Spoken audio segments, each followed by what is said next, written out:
older sister, Nicole, and I were always close growing up. She was my best friend and confidant. I could talk to her about anything. I remember from the moment I could walk and talk. She was the one I turned to with my questions and my worries, since our parents always encouraged us to be close with each other. In the beginning, Nicole had this natural warmth about her. She was patient and kind, always ready with a hug or a comforting word whenever I needed it most. As kids, we spent countless hours together building forts in our room, playing Barbie, lost in our own world of make-believe. Nicole loved reading books to me every night before we would fall asleep. When I started going to school, I remember I would cry a lot and beg my parents to not leave me all on my own. However, Nicole, who was a few grades ahead of me at school, assured me that she would watch over me, and true to her words, she always checked in on me during her lunch times. It was a comforting thing to know my older sister was there for me at school every day. I remember how she would help me with my homework after school, since our parents were both out working until long hours. Her patience was unwavering as she would explain math problems to help me craft stories for my English class. Nicole had this remarkable ability to make me feel smart and capable whenever I was around her. Looking back, I do agree that our parents basically parentified Nicole to take care of me, and maybe things might have been different if this wasn't the case. As a child, I still remember how whenever I faced any issues, I would run to Nicole for help and not even my own mother, because I knew my older sister knew me better. Unfortunately, because I was too young then, I never really understood just how much my sister struggled with her own mental health issues. And unlike me, she had no one to depend on. Our parents both worked full-time jobs and were doing everything in their power to keep a roof over our heads. We had a good childhood, and they tried to give us everything we wanted, even if it was financially challenging for them. However, my sister must have felt neglected, and I wish my parents could have given her more attention and love. I remember once walking into her room and witnessing her cutting herself on her thighs. She immediately recoiled in horror seeing me, but I acted like I didn't notice anything, as I didn't want to question her about it. At that time, I had no idea the implication of her actions and thought maybe it was something that dumb teenagers did for fun. Nicole started developing a real drug problem by the time she was about to graduate from high school. Her grades were too low, and our parents would be called every other day by the principal because Nicole would have either punched someone in class during a fight or yelled back at the teachers. Our dad was a much stricter parent than our mom. He would come back home and lecture Nicole for hours, sometimes yelling and sometimes even going as far as removing her bedroom door just to punish her. Nicole would yell back at Dad about how much she hated school and how everyone was just stupid. Mom would try to calm her down, but she never listened to anyone or changed her ways. The arguments between them would echo through the house, making it hard to focus on anything else. I would hide in my room trying to block out the noise, but it was impossible to escape the tension. As time went on, Nicole's behavior kept getting worse and the strain on our family grew heavier. One night, Nicole tried to run away from home with one of her delinquent boyfriends. My parents woke up to a letter she had left for us at the dining table, filled with insults directed at my parents and threats to leave her alone, as she wanted to start a new life with her boyfriend. I still remember my mother's wail of pain as she cried, clutching the letter to her chest, since none of us expected Nicole to do such a thing.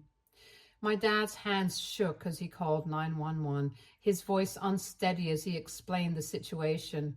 Nicole was still a minor at the time, and we knew she wasn't in her right mind due to all her drug usage. So the authorities took our matter seriously. It felt like an eternity, as we waited for any news about her during the next few days. Fortunately, Nicole was found in a seedy motel with her boyfriend, who was apparently involved in some sort of drug operation. While the guy was arrested for his involvement, Nicole was escorted back home since she claimed she had no idea about his side business and had not witnessed anything. When she came back home, I thought maybe, just maybe, she would realize how much our parents cared for her, how scared they had been, and we could go back to normalcy. I wanted to run up to her and hug her, but instead of thanking us for saving her from a dangerous situation, Nicole screamed and yelled at our parents for trying to control her life and for getting her boyfriend arrested. Her face was twisted with anger, her eyes wild and unrecognizable. She appeared to be still coming down from a drug high and was just completely out of it. I remember Dad, his voice firm yet trembling with emotion, informing her, "Nicole, we love you, but we can't keep going on like this. You need professional help." Mom stood beside him, nodding through her tears, her hand gripping his tightly for support. Nicole's reaction was explosive. "Help? You think I need help? You're the ones who need help," she shouted, throwing her arms in the air. "I'm not your prisoner. You can't control me." Dad and Mom then informed her that they had arranged a rehab center for her to go to for some time where she could heal. Hearing this, Nicole started screaming even louder and threw things at us in anger. I was so taken aback by how different my sister was behaving that I just went numb watching her act like that. She did not care what she threw at us and if it hurt us or not. She kept screaming at our parents that she would kill herself if they forced her to go to rehab. However, this time our parents were resolute. Mom told Nicole that as a minor, they were responsible for her until she came of age, and they couldn't simply stand by and allow her to destroy her life. Dad had to lock her in her room for the night just to stop her from breaking more things and injuring herself. It was heartbreaking to see what drugs had done to my sister. The days that followed were a blur of preparations and difficult conversations. Mom and Dad worked tirelessly to get Nicole admitted to the rehab center, dealing with paperwork and making arrangements. Nicole, meanwhile, continued to lash out at us, her mood swinging wildly from anger to despair. The morning she left for the rehab center was one of the hardest days of my life. I watched as my parents led her out of the house, her eyes filled with a mixture of rage and helplessness. I knew deep down that this was the best thing for her, the only way to save her from herself. I remember running up to her, trying to hug her, but she pushed me to the ground and spat on me.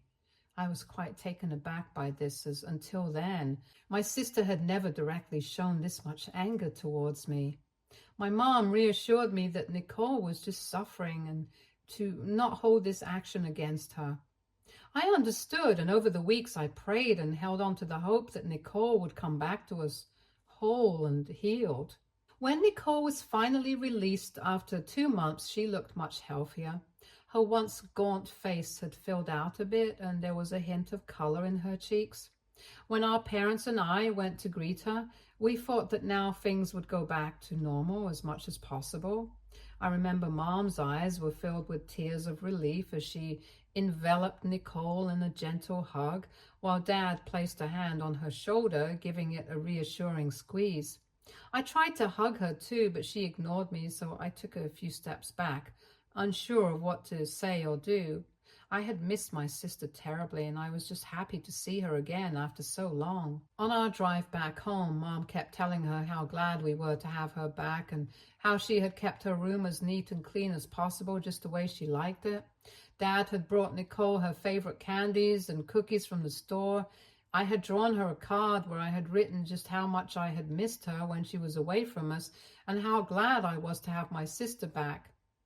To my disappointment, Nicole didn't even glance at the card I made. I guess my parents were too busy taking care of her that they didn't notice immediately how odd my sister's behavior was towards me. The days that followed were very tense and confusing. Nicole spent most of her time in her room, and she avoided me whenever she saw me in the kitchen or the living room.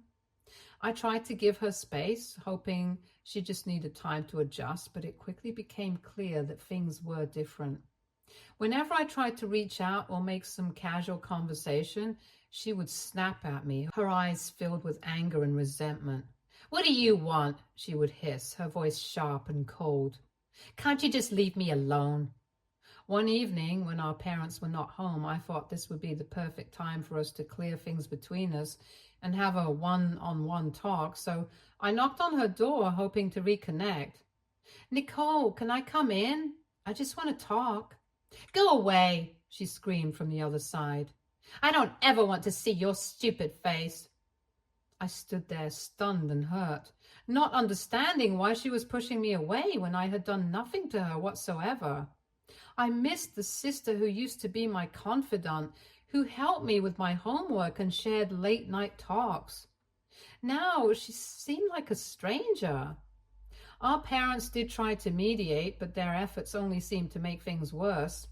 Whenever Mom or Dad talked to Nicole about why she was angry at me, my sister would yell at them about how she wished they never had any other child other than her, and how much she wished Mom had aborted me. This was heartbreaking for me to hear, because for me, my sister was my hero. She was the person I looked up to. For her to wish I was never born was the most cruel thing I had ever heard, and it wasn't like she said this out of anger or during a fight.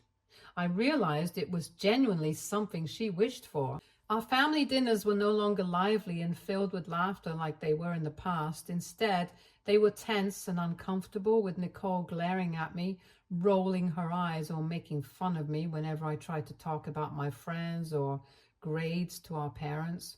She would loudly remark what a loser I was, or how nerdy I was, and why I didn't deserve to have any friends, while our parents would attempt to shut her up. I would just pick up my food, trying to hold back tears, wondering what I had done to make her hate me so much. The change in Nicole was heartbreaking. She seemed to be carrying so much pain and anger, and I didn't know how to reach her.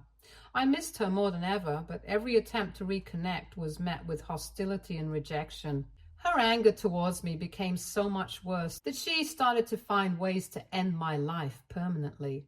I'm severely allergic to peanuts, and my entire family knows that very well. My mom and dad don't even get peanuts into the house, as they don't want to put me at risk. One day, Nicole made some chicken salad for all of us for dinner. I didn't think much about it as I sat down to eat it with my family. The first few bites were fine. However, I started to feel a bit uneasy out of nowhere, and my mom, who was eating the salad and looking at her plate, suddenly realized that there were tiny pieces of chopped peanuts inside the salad. She yelled at Nicole, asking if she had used peanuts, since everyone knew I was allergic to them, and Nicole said that she had used them to make the salad more crunchy. By this time, I could feel my throat almost close up. Panic set in as my breathing became more labored. I grabbed at my throat, trying to gasp for air, while my mom jumped out of her chair and rushed to my side. "Nicole, how could you?" she screamed at her. She screamed, her voice filled with a mix of fear and anger. Nicole just stood there looking indifferent. "I don't think it's a big deal," she muttered. "She must be pretending." My dad sprang into action, grabbing my EpiPen from the kitchen drawer. He quickly administered the injection while my mom called 911, her voice trembling as she explained the situation to the operator. The seconds felt like hours as we waited for the ambulance to arrive. I had no energy to even keep my eyes open. As I lay on the floor struggling to breathe, I couldn't help but feel a mix of betrayal and sadness. My older sister, who used to care so much about me, had knowingly put my life at risk. The paramedics arrived quickly and rushed me to the hospital. The ride was a blur of sirens and concerned faces as I fought to stay conscious. Once at the hospital, the doctors worked swiftly to stabilize me, and slowly my breathing began to improve. I remember later that night, as I lay in the hospital bed, exhausted and drained, my parents sat by my side, their faces etched with worry. "We're so sorry, honey," Mom said softly, tears streaming down her face. "We'll make sure this never happens again." Dad nodded, his expression grim. "Nicole will have to answer for what she did. We won't let this slide." I don't recall the exact punishment my parents gave Nicole for putting my life at risk, but honestly, whatever it was, I'm sure it was too insufficient given the seriousness of the situation. The entire incident left me shaken. The trust I had in Nicole was shattered. It was clear to me that I could not trust her any longer, and I started to feel unsafe in my own home. As time went on, I would stay inside my room more and more just to escape from her. Our parents attempted to enroll Nicole in therapy, but her manipulative nature was so effective that even therapists were swayed by her persuasive tactics. They often reassured mom and dad that there was nothing seriously wrong with her, and even minimized her action against me as a mere dumb mistake. The therapist's reassurances only served to deepen the divide between us, as Nicole refused to apologize to me for putting my life in danger. I knew she was playing all of us like fools. I grew so afraid of eating anything around the house anymore that I started going to bed hungry, which in turn severely affected my health. The fear of Nicole potentially tampering with my food consumed me, making me paranoid about every meal. Seeing my struggle, Mom came up with a solution that would give me peace of mind. She bought a small refrigerator for my room that could be locked. Mom convinced me to keep some snacks inside this fridge, assuring me that it would be a safe place where Nicole couldn't tamper with my food. Her idea turned out to be a lifesaver. Knowing that I had a secure stash of snacks that only I could access gave me a sense of control over my own well-being. It allowed me to eat without fear, easing the anxiety that had plagued me for so long. Without Mom's understanding and support, I might have continued to suffer in silence, risking my health further. Looking back, I realized how close I was to developing an eating disorder due to the stress and anxiety caused by Nicole's actions. Mom's intervention prevented that from happening. When I finally graduated high school and went away to college, I felt like a new person. It was a huge relief to no longer have to watch my back or be scared of my sister trying to harm me. The freedom and independence that college offered were a welcome change from the constant stress and anxiety I had experienced at home. Living away from Nicole allowed me to focus on my studies and personal growth without the shadow of fear hanging over me. I immersed myself in new experiences, made friends who supported and understood me, and pursued my interests with newfound enthusiasm. I could finally breathe and explore who I wanted to be without the constant fear of getting bullied. This is when I met my husband, Keith. He and I were friends for a long time before we started dating. It was a natural progression for us since we both excelled in our studies and shared a love for anime. Our shared interests and deep friendship laid a strong foundation for our relationship, and before long, we fell in love with each other. Keith was someone I could truly connect with on multiple levels.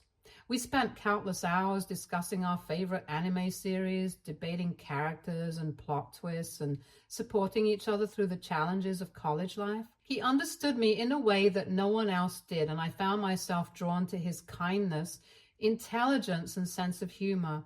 When Keith and I got married, I was reluctantly convinced by our parents to invite Nicole, since they assured me that she had changed over the years. Unlike me, Nicole never even went to college and had been living off of our parents all these years while she only had a part-time job as a cashier. Whenever I would come back home during my college breaks, she would try to find new reasons to fight with me and was extremely disrespectful to me. I invited my sister to my wedding, hoping that she could keep her emotions in check and let me enjoy just one day in peace. However, Nicole's behavior at the wedding proved otherwise. She arrived wearing a white dress, a deliberate attempt to steal the spotlight from me on my special day. I was shocked and hurt by her blatant disregard for my happiness. My husband and the rest of his family were taken aback to see her audacity. It felt like a calculated move by Nicole to undermine and overshadow me as usual. Thankfully, my dad stepped in decisively. He promptly escorted her out of the venue and asked her to leave despite her protests. He threatened to kick her out of the house if she dared to come back and sabotage my wedding. Later, He and Mom apologized to me, acknowledging that they should have listened to my concerns about inviting Nicole in the first place.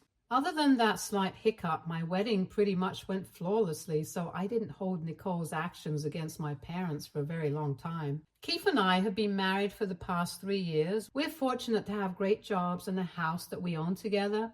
Initially, our marriage was filled with date nights and a healthy sex life, but then we faced a significant challenge. We were unable to conceive. The desire to have children is something we both deeply shared, so we started undergoing every medical test available to find any clear reason why we were unable to conceive. However, there was nothing inherently wrong with us, and doctors kept advising us to just keep trying. Now, I've always had a belief in trusting the universe and timing. I felt that we would get pregnant when we were meant to. However, Keith is very methodical and tends to seek control over every situation. He started getting obsessed with researching potential issues and insisted on me going on different diets every other month, all in the hopes of optimizing our chances of getting pregnant. This entire approach started to slowly make me feel too overwhelmed and stressed out. While I understood his need for answers and solutions, I struggled with the constant pressure to change my lifestyle or habits based on the latest advice he read about. If I ever tried to talk to him about it, he would scream at me that I wasn't trying hard enough to be a parent and that his mother never had any issue getting pregnant with 3 children. His harsh words and erratic behavior started to create tension between us, and this is how we started growing apart in our marriage. On 2 separate occasions, I found Keith cheating on me twice with different women he met at bars. Each time he was caught, he would beg me not to leave him. He would profess his undying love for me and promise that he wanted nothing more than to start a family with me. However, after a few days, he would gradually start gaslighting me and blaming me for his actions, saying that I drove him to seek attention elsewhere. Over time, I began to recognize this pattern as a never-ending cycle. I realized I couldn't continue living like this, constantly second-guessing myself and hoping for change that never seemed to come. This is why slowly I started to mentally detach myself from our marriage. Last week, I finally confided in my best friend about what I was going through. I was too ashamed to admit it before, however, and she listened without judgment and helped me see that my feelings were valid. She encouraged me to prioritize my own well-being and consider leaving Keith for good. The very night I had decided to sit down and talk to Keith about everything, he did not even bother coming back home. I called him multiple times and he kept ignoring my calls, which made me furious. I knew the bar he frequented, so I drove there to see what other bimbo he was talking to this time. Imagine my shock when I saw my sister Nicole and Keith sitting together at a corner booth. They looked quite cozy with each other and were laughing and kissing like this was an everyday thing for them. I felt like my whole world shattered at that very moment. I took a few pictures just for confirmation and drove my ass back home while silently crying in my car. Then I packed my bags and left. I remember driving straight to my parents' place and falling into my mother's arms as I recounted everything. They couldn't believe Nicole would do such a vile thing to me, but fortunately, I had pictures to prove what I had witnessed. My dad was pissed. He called Nicole and screamed at her to come back home immediately. I guess my sister must have already sensed my dad's angry tone on the phone about what was coming, because she had the audacity to come home to our parents' place with Keith. Long story short, my dad threw all her stuff out while Keith and Nicole tried their best to explain to us how they were better suited for each other and that we needed to just give them a chance. My mother was so pissed that she literally pushed them out of the door and told my sister to never come back home again. Since then, I've been getting calls and messages from Keith trying to explain his side of the story and telling me how sad and depressed Nicole is about being kicked out of home. He blames me for involving our parents without talking to them first. AITA for getting my sister kicked out of home and my parents cutting off all contact with her. Update 1. My dad and some of his friends helped me pack up and move all my things into my parents' place. It feels surreal to be back in my childhood house after so long. Nicole has moved in with Keith now. She's been trying to reach out to our parents, but they haven't shown much interest in hearing from her side of the story. According to Keith, apparently they met at the bar accidentally months ago, and he mentioned how Nicole provided him with comfort and understood his pain. For those wondering, Keith has always been very well aware of the history between Nicole and me, and he witnessed firsthand how she tried to disrupt our wedding. Despite this, I doubt he gave much thought before getting involved with her, because he's just a sleazy man at the end of the day. As for Nicole, she's always harbored resentment towards me and probably saw pursuing my husband as a way to assert her power over me. It's possible that both of them found the idea thrilling, even arousing during their affair. Anyway, I'll be talking to a divorce lawyer this week so I can go forward with my divorce. Update 2. Okay, I know it's been a month since my last update, but I'm back with some important news. I recently discovered that I am pregnant. It's something I've wanted so badly, but I can't help wishing the circumstances were different. My parents have strongly discouraged me from keeping this child because they fear it will forever tie me to Keith, and I'm not sure if I can handle that. I know I need to seriously think about my options in the coming days. It's a lot to process, especially with everything that's happened recently. I informed Keith about my pregnancy, and his immediate reaction was to suggest stopping the divorce proceedings and starting marriage counseling between us. He assured me that he would break up with Nicole right then and there. I was taken aback by his sudden change in behavior and couldn't help but laugh at his proposal, as it seemed so absurd to me.